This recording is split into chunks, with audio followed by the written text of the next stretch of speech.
à Dieu. Le salut est en Jésus seul. Amen. Merci Seigneur pour ce qu'il fait, pour sa parole. Et j'ai à cœur de prier pour que nos cœurs soient ouverts à ce que le Seigneur veut nous dire ce matin. La Bible compare souvent nos cœurs à une terre. Soit la terre est desséchée, elle ne reçoit pas la semence, soit la terre c'est une bonne terre et elle reçoit la semence de Dieu et la semence produit du fruit. Et je pense qu'on a besoin de prier. Je vais prier, Seigneur, on te demande Jésus. Et on veut le faire avec foi, Seigneur, que tu puisses disposer nos cœurs. Vraiment, dispose le cœur de chaque personne qui est dans ce lieu. Chaque homme, chaque femme, chaque enfant, Seigneur, pour que tout ce qui va être dit puisse pénétrer notre cœur et notre âme et porter ses fruits à la gloire de Jésus. Seigneur, que personne ne passe à travers du message que tu as à nous donner ce matin. On te remercie parce que tu es présent parmi nous, Jésus, et nous voulons t'honorer. Amen. Amen, gloire à Dieu. Soyez les bienvenus. Comment allez-vous ce matin ? Impeccable. On est heureux de passer du temps dans la présence de Dieu. Amen. C'est tellement bon, c'est tellement encourageant. Et je voudrais commencer avant de partager ce message que j'ai eu à cœur. Avez-vous à cœur d'entendre un témoignage de ce que Dieu fait de merveilleux dans une vie ? Amen. Vous savez, la Bible parle des témoignages. Pourquoi les gens venaient à Jésus ?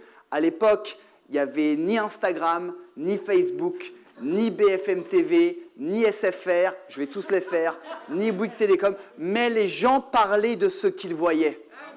Les gens parlaient, ils disaient, mais j'ai vu quelqu'un être guéri, j'ai vu un rabbin juif, il faisait ci, il faisait ça, et les gens venaient à Jésus et ils témoignaient. Et aujourd'hui, on s'arrête au sermon des pasteurs. Non, le meilleur sermon, c'est ton témoignage. Et donc, je vais laisser une sœur prêcher ce matin. Est-ce qu'elle est Saraï ? Où est-ce que tu es, Saraï ? Est-ce qu'on peut accueillir Saraï ? Voilà, si tu colles bien le micro, tu peux le partager, vas-y. Bonjour à tous, je m'appelle Saraï. Je suis avec vous depuis avril 2023.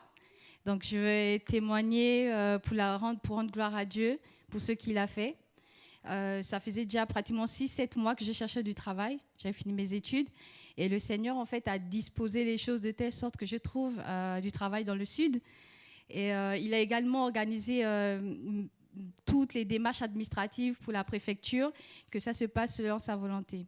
Donc, moi, pour fortifier un frère ou une sœur aujourd'hui, c'est vous dire que lorsqu'une porte se ferme, le Seigneur, il ouvre toujours une autre porte à côté. Donc, moi, ce que je faisais, je me disais, Seigneur, je ne sais pas comment tu vas faire, mais je sais que tu as prévu quelque chose pour moi, je ne sais pas où. Et je vais faire ma part, parce que je sais que tu vas également faire ta part.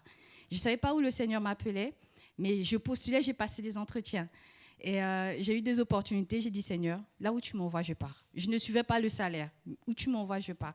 Et il a tellement disposé les choses que l'entreprise où je suis, c'est comme si c'était pour moi, on m'attendait. Donc, je veux vraiment fortifier un frère que ne sois pas découragé, ou une sœur ne soit pas découragée. Garde vraiment les yeux fixés sur Dieu et ne baisse pas les bras. Il faut toujours recommander tout entre les mains de Dieu et il fera le reste. Merci. Merci Saraï.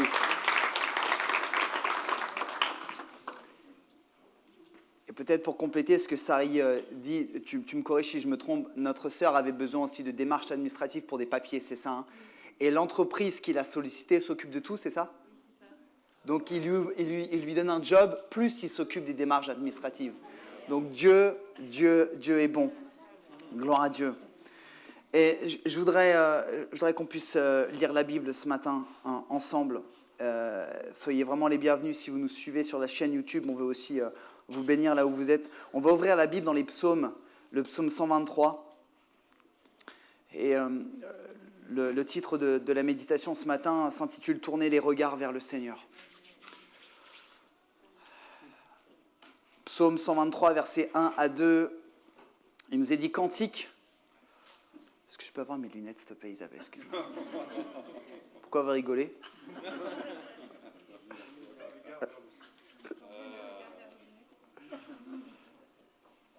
Cantique pour la route vers la demeure de l'Éternel. Merci. Vous savez pourquoi c'est marqué Cantique pour la route vers la demeure de l'Éternel ? Parce que c'est bien de lire la Bible, hein, mais c'est mieux de savoir ce qu'elle veut dire. Simplement parce que les Juifs, 3 fois par an, ils allaient en pèlerinage à Jérusalem. Et en fait, sur la route, plutôt que d'écouter la radio, ils chantaient des cantiques.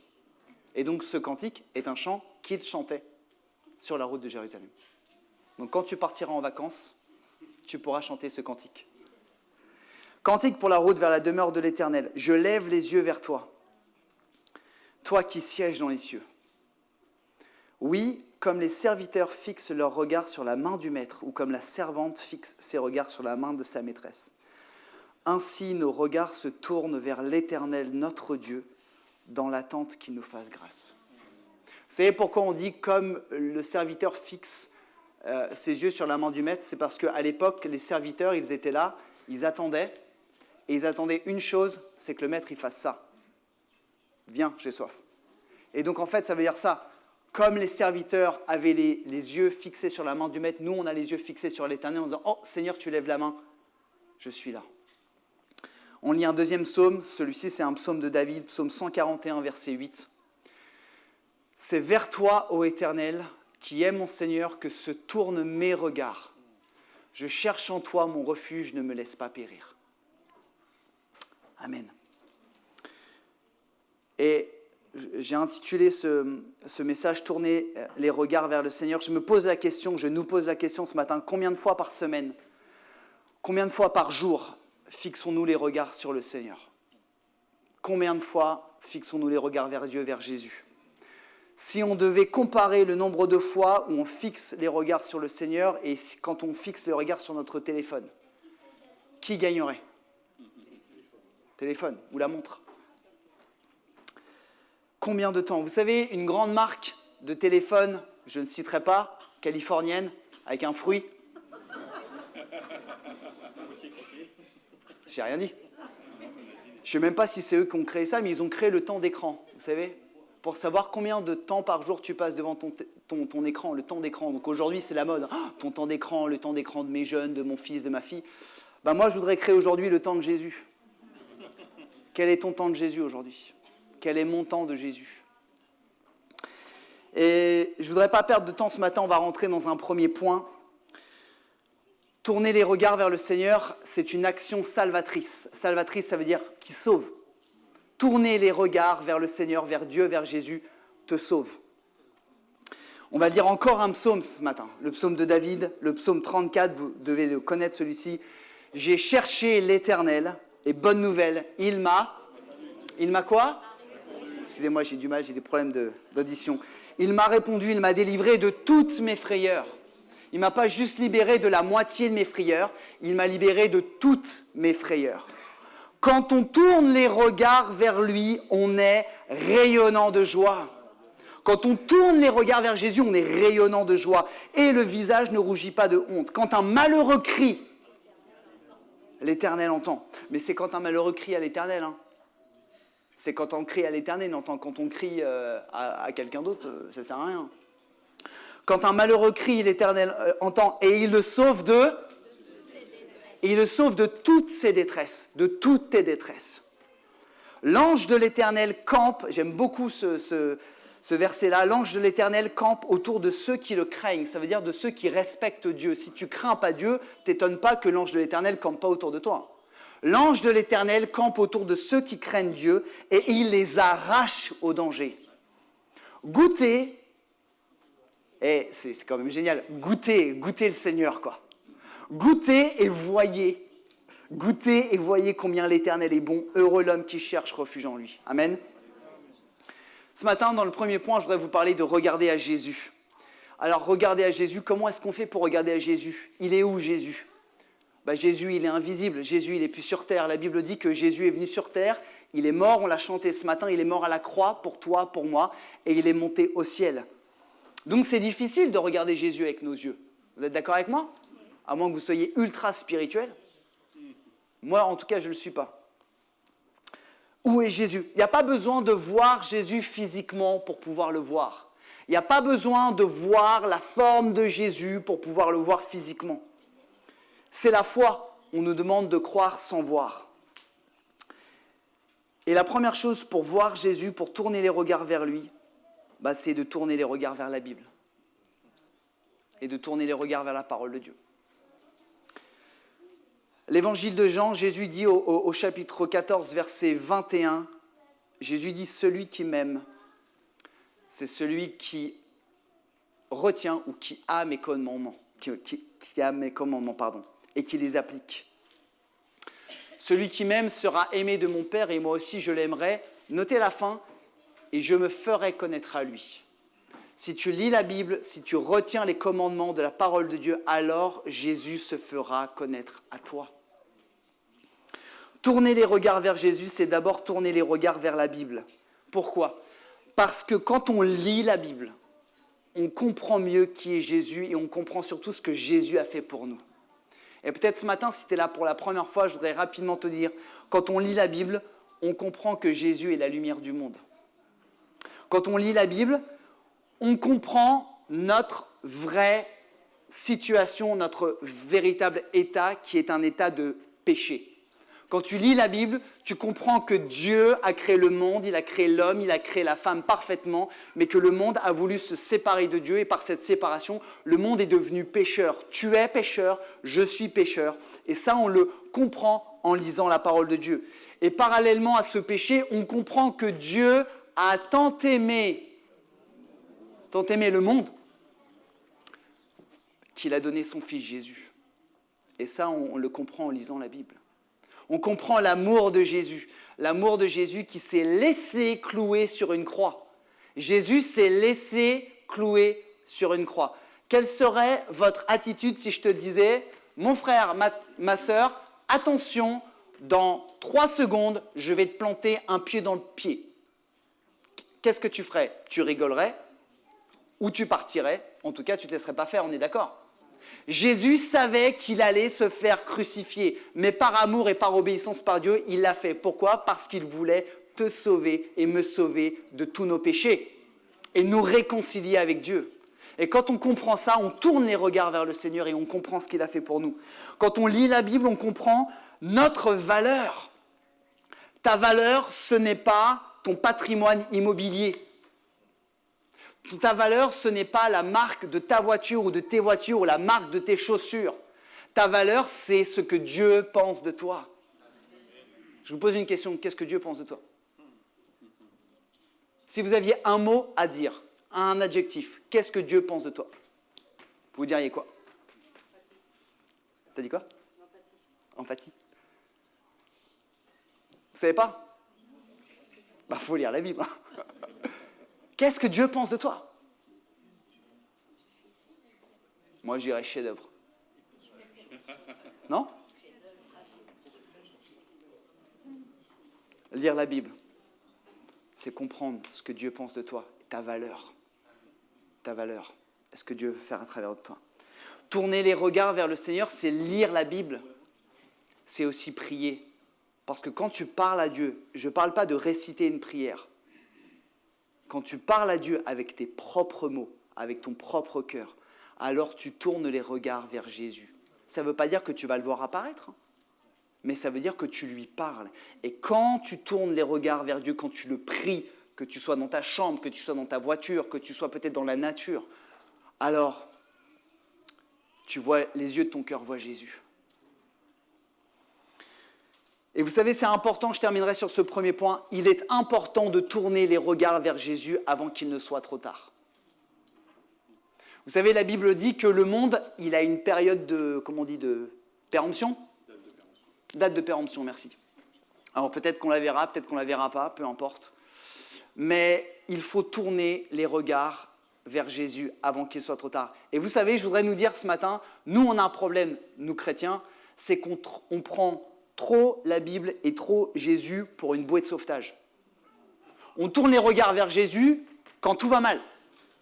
On est d'accord avec ça ? Est-ce qu'il y a des gens qui sont dans le même cas que moi ici ? 2 personnes. La Bible, Dieu, Jésus, n'est pas ta bouée de sauvetage, même si on dit qu'il nous sauve, c'est notre bouée de sauvetage. Non, non, non, non, non, non. Dieu, Jésus, c'est ton bateau. C'est celui sur lequel tu navigues. C'est pas celui sur lequel tu vas aller en eau profonde, tu vas dire « Oh, je me noie, oh, j'ai peur, oh, je veux mourir, sauve-moi ». C'est trop facile, mais Dieu est tellement bon que même si on fait ça, il nous sauve. Dieu n'est pas ta bouée, Dieu est ton bateau. Vous suivez un peu l'analogie? C'est vraiment important. Et on est tellement ingrat. On est tellement ingrat. On tourne les yeux vers le Seigneur quand ça va mal. C'est pas vrai? On tourne les yeux vers le Seigneur quand notre médecin nous donne une mauvaise nouvelle. On est ingrat. Et c'est la nature humaine d'être ingrate. Premier point, tournons les yeux vers le Seigneur. Tournons les yeux vers la Bible. Tournons les yeux vers la prière pour le voir. Deuxième point, vous êtes toujours avec moi? Tourner les yeux vers le Seigneur n'est qu'un début. Ça ne suffit pas. Vous savez pourquoi? Il ne suffit pas de tourner les yeux vers le Seigneur, en fait, il faut le suivre. Vous savez, la tête, Dieu a créé notre corps de telle façon à ce que la tête organise le reste du corps. Je ne sais pas si vous saviez, mais en gymnastique, quand les athlètes de haut niveau font des sauts périlleux, ce n'est pas le corps qui oriente la tête, c'est la tête qui oriente tout le corps. Si je veux faire un salto, si je bascule ma tête, je pars en avant. Si je veux tourner à gauche, si je tourne ma tête, le corps suit, c'est merveilleux. Et c'est la même chose de manière spirituelle. La tête doit orienter le corps. Quand tu regardes à Jésus, alors tu dois décider de le suivre et pas juste rester les regards sur lui. Jésus doit toucher tout notre être entier et pas que nos yeux. Et la Bible dit que l'humanité, le peuple d'Israël, mais l'humanité, fait preuve de raideur. Si vous lisez la Bible, il est marqué que le peuple de Dieu était un peuple à la nuque raide. Mais nous, est-ce qu'on n'est pas un peu raide des fois? On tourne les yeux vers le Seigneur, mais le corps ne suit pas. Lorsque je tourne les yeux vers le Seigneur, il m'appelle à le suivre et je ne peux vraiment le faire que si tout mon corps suit. Notons bien, le disciple de Jésus suit Jésus, il ne fait pas que le regarder. Vous me suivez? Le disciple de Jésus, il regarde et il suit Jésus, il ne fait pas que le regarder. Je voudrais juste faire une aparté un peu sur les réseaux sociaux aujourd'hui, ça m'est venu comme ça. J'ai rien contre les réseaux sociaux. Moi, personnellement, je ne les utilise pas, mais j'ai rien contre les réseaux sociaux. Ne me faites pas dire ce que je n'ai pas dit. Quand vous suivez un compte ou quelqu'un, sur Instagram ou sur Facebook, on dit bien que vous suivez la personne. Ouais? Vous êtes d'accord avec moi? Qui a les réseaux sociaux ici? Ok, très bien. Donc, je m'adresse. Ok. Je suis, par exemple, un frère, une sœur, je le suis, d'accord? Mais qu'est-ce qu'on fait en fait? On ne le suit pas en fait, on le regarde, on regarde des vidéos. Et Jésus, en fait, il vous invite à faire le contraire. Il ne vous invite pas à le regarder, mais il vous invite à le suivre. Alors que dans le monde, en fait, on suit, mais on fait quoi? Oh, je le suis. Oh, je le suis, puis je le suis beaucoup. En fait, tu ne le suis pas du tout. Tu es dans tes toilettes. Il y en a qui se disent, mince, je suis démasqué. Jésus nous invite à tourner les regards vers lui, mais pas que. Tu tournes les regards vers Jésus et alors tu dois le suivre vraiment. C'est pour ça que la Bible nous parle de repentance. Le mot grec pour repentance dit métanoïa, ça veut dire changement de mentalité. C'est pour ça que quelqu'un qui vient vraiment à Jésus, il y a un changement visible et pas simplement la tête qui tourne. Ah, je regarde Jésus, mais mon corps va dans la mauvaise direction. C'est vraiment important. Quand Jésus a appelé ses disciples, la Bible dit que ses disciples n'ont pas fait que le regarder, ils l'ont suivi. Amen. Quelques exemples dans notre vie pour nous donner la différence entre je regarde Jésus et je suis Jésus. Quand je regarde Jésus, je sais. Quand je suis Jésus, je fais. Je recommence. Quand je regarde Jésus, je sais. Quand je suis Jésus, je fais. Ok ? 3 choses. Je suis désolé, ça va piquer. Vous me pardonnez? Levez la main droite, dis je le jure. Non, je rigole. On te pardonne, Mathias? Numéro 1. La différence entre je sais et je fais. Je voudrais vous parler d'obéissance à la parole de Dieu aujourd'hui. Est-ce que tu sais qu'il faut obéir à la parole de Dieu ou est-ce que tu obéis à la parole de Dieu? Je voudrais prendre 2 thèmes de l'obéissance à la parole de Dieu. La parole de Dieu nous dit qu'il faut vivre une vie d'honnêteté et pas de mensonge. Amen. Pourquoi il y a tant de personnes, y compris des chrétiens, qui sont malhonnêtes? Je sais ou je fais? Deuxième chose, obéissance à la parole de Dieu. Dieu a créé un cadre biblique pour la vie familiale, pour la vie affective, pour la vie sexuelle. Je sais ou est-ce que je fais? Aujourd'hui, la société dit « fais ce que tu veux, fais comme tu veux, fais avec qui tu veux ». Dieu dit « fais en accord avec ma parole ». Est-ce que je sais ou est-ce que je fais? Est-ce que j'ai les regards sur Dieu ou est-ce que ma vie suit Dieu? Vous me pardonnez si je suis direct, c'est le Seigneur qui me pousse, je le crois. Deuxième thème, fidélité et priorité à Dieu. Est-ce que je sais ou est-ce que je fais? Tu aimeras le Seigneur de tout ton cœur.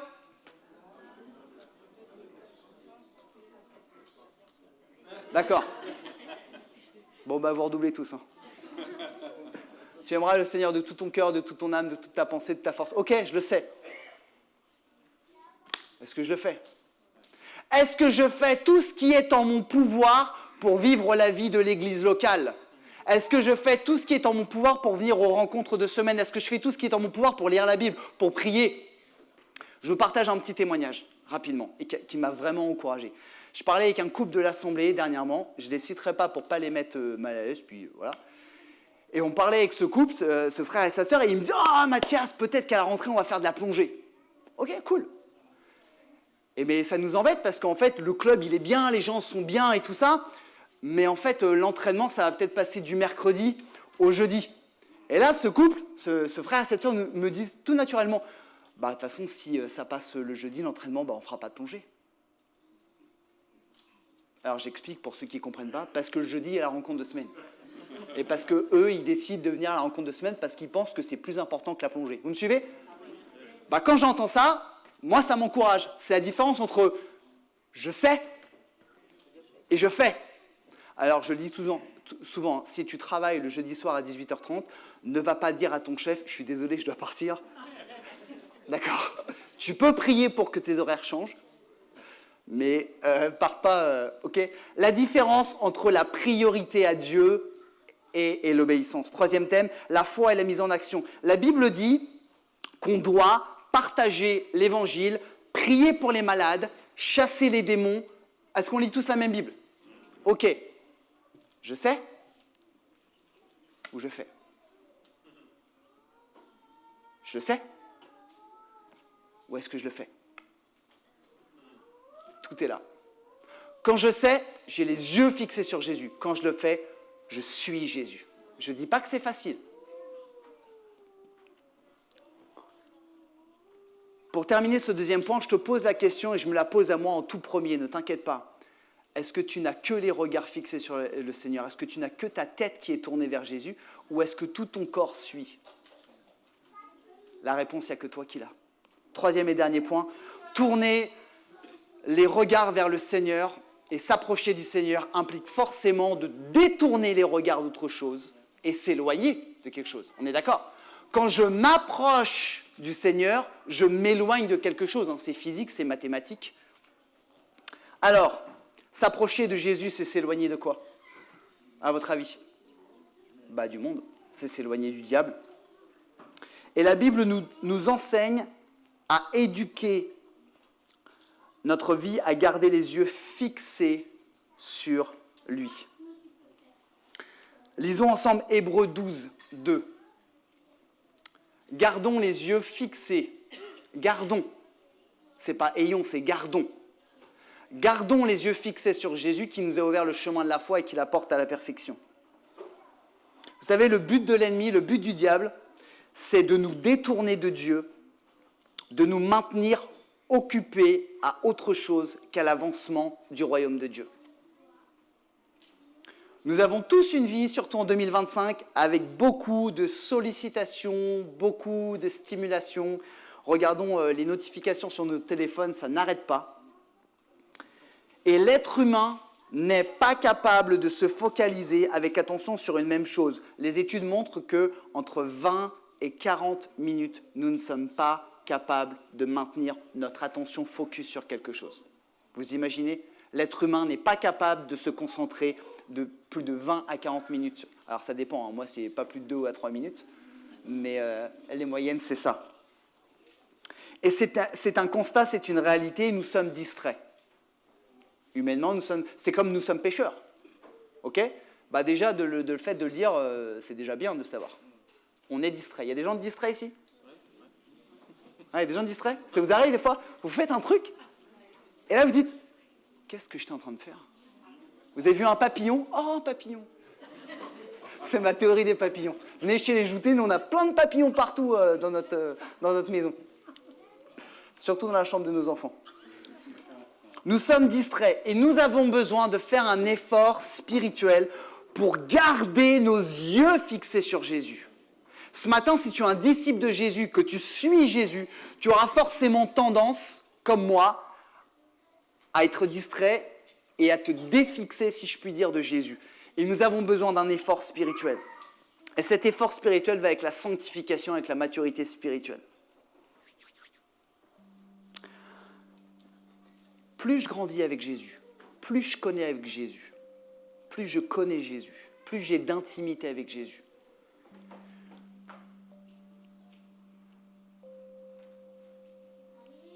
Plus je me rends compte de l'importance de garder mes yeux fixés sur lui. Et plus je m'aperçois quand je commence à décrocher. Ça vous arrive ça des fois? Vous êtes en train de décrocher, vous dites « Oh là, je suis en train de complètement décrocher. » Moins tu connais le Seigneur, moins tu te rends compte que tu décroches. Et il est souvent tard. Nous devons garder les yeux fixés sur Jésus, même quand c'est difficile. Vous savez pourquoi? Parce que Jésus, qui est notre modèle, l'a fait. On lit la suite du verset dans Hébreux 12, 2. Gardons les yeux fixés sur Jésus qui nous a ouvert le chemin de la foi et qui la porte à la perfection. Lisez avec moi. Parce qu'il avait en vue la joie qui lui était réservée. Il a enduré la mort sur la croix. Parce qu'il avait la vue sur la joie qui lui était réservée. Il savait ce qui allait passer. Il a gardé les yeux fixés sur son Père et il a enduré la mort. En méprisant la honte attachée à un tel supplice, et désormais il siège à la droite du trône de Dieu. Amen. Et frères et sœurs, notre vie sur terre, c'est une lutte constante. Constante, jusqu'à ce qu'on soit dans la présence de Jésus. Et vous savez, j'ai bientôt terminé, chaque changement dans ta vie, chaque changement dans ma vie, est une occasion de retirer tes yeux de Jésus. Changement professionnel, changement sentimental, changement... J'ai même envie de vous dire peut-être même un changement de temps. On est tellement instable, on est tellement ingrat. Je vais vous donner un exemple. On est capable du pire et on est capable du meilleur. Prenons l'apôtre Pierre. L'apôtre Pierre a été capable de fixer ses yeux sur Jésus quand il lui a dit de faire la pêche miraculeuse. Il a jeté les filets, il a obéi. Jésus lui a dit... Un peu plus tard, suis-moi. Qu'est-ce que Jésus a fait? Qu'est-ce que Pierre, a fait? Il a suivi. Allons un peu plus tard. Qu'est-ce qui s'est passé sur le lac de Galilée, la mer de Galilée, quand il y avait la tempête? Qu'est-ce que Pierre a fait? La Bible nous dit, je crois que c'est dans Matthieu 14, quand Pierre remarqua que le vent soufflait fort. Quand Pierre remarqua que le vent soufflait fort, il a commencé à s'enfoncer. Changement, les yeux sont défixés. Excusez-moi, j'invente un mot, mais vous me comprenez. À chaque fois qu'il y a un changement, on est face à un choix. Est-ce que tu gardes les yeux fixés sur Jésus ou est-ce que tu décroches? Et je peux vous dire, quand on décroche, c'est compliqué de raccrocher. Mais le Seigneur est bon. Et je voudrais conclure ce matin, je voudrais vraiment qu'on prenne un temps pour prier et Seigneur, vraiment apprécier mon cœur quand on a chanté ce chant sur la croix. Vous savez, je suis convaincu de la puissance de la croix de Jésus. Je crois que la croix de Golgotha, ce n'est pas juste un bout de bois. Je crois que la croix de Golgotha, c'est le symbole le plus puissant de l'amour de Dieu. Et je crois que si on tourne les regards vers la croix de Jésus, je crois que si tu tournes les regards vers la croix de Jésus, alors tu seras sauvé. Alors tu seras guéri. Alors tu seras en paix. Mais faut-il encore tourner les regards? Et je voudrais prier ce matin. Pendant que mon frère est en train de jouer ce chant, et je voudrais qu'on se mette vraiment en prière ce matin. Qu'on ait un temps, qu'on laisse le Seigneur vraiment parler à nos cœurs ce matin.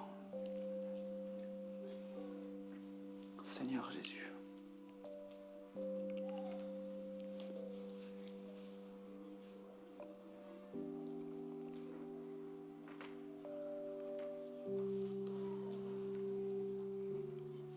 Je voudrais inviter le groupe de louanges à venir parce que je voudrais qu'on puisse chanter aussi ce chant pendant cet appel de ton invitation. Et ce matin, j'ai à cœur de faire un triple appel. Je voudrais m'adresser à 3 types de personnes ce matin. Donner une opportunité d'avancer avec Jésus. Et vous donner l'opportunité ce matin de tourner les regards.